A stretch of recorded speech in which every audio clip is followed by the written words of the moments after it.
Robert Shiller, a professor of both economics and finance at Yale and author of the best-selling book Irrational Exuberance, has recently questioned Marc Faber's decision to stack physical gold instead of holding onto worthless fiat. So if you don't know who Robert Shiller is, I'll just fill you in really quickly here. Robert Shiller wrote the book Irrational Exuberance back in 2000, and it was a New York Times bestseller which warned that the stock market had become a bubble in March 2000. And then I believe he released another book, I think it was 2005, acknowledging that further rises in the stock and housing markets could lead eventually to even more significant declines.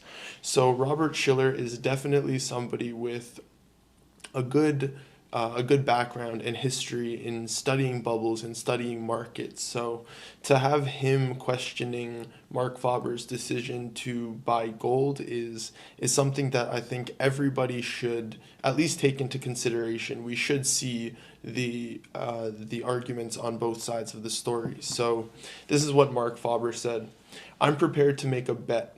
You keep your US dollars and I'll keep my gold. We'll see which one goes to zero first."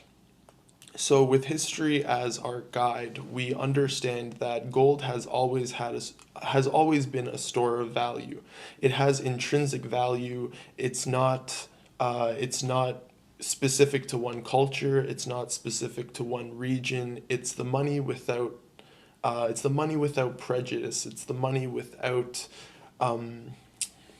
it's basically the money that's accepted all over the world. So we understand that gold has always been a store of value, and we also understand that fiat currency, which is paper money that isn't backed by anything physical or anything that has intrinsic value, it always goes to zero. So 100% of the time, any fiat monetary system that has been started has always gone to zero. So this one quote that he says here has a lot more.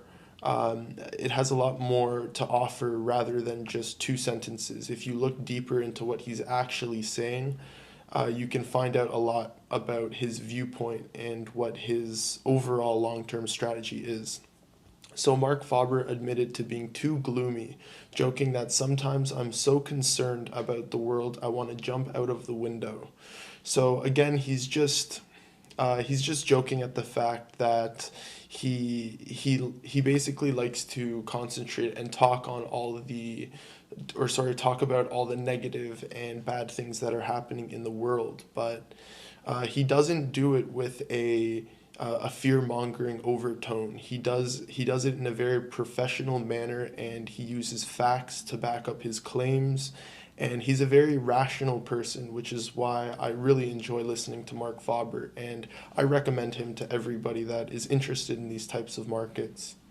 So, but in the worst case scenario, in the systemic failure that I expect, gold would still have some value, the Swiss author and money manager went on.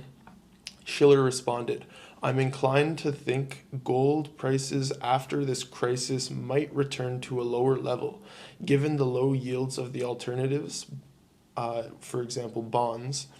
The valuation of the stock market doesn't look so bad."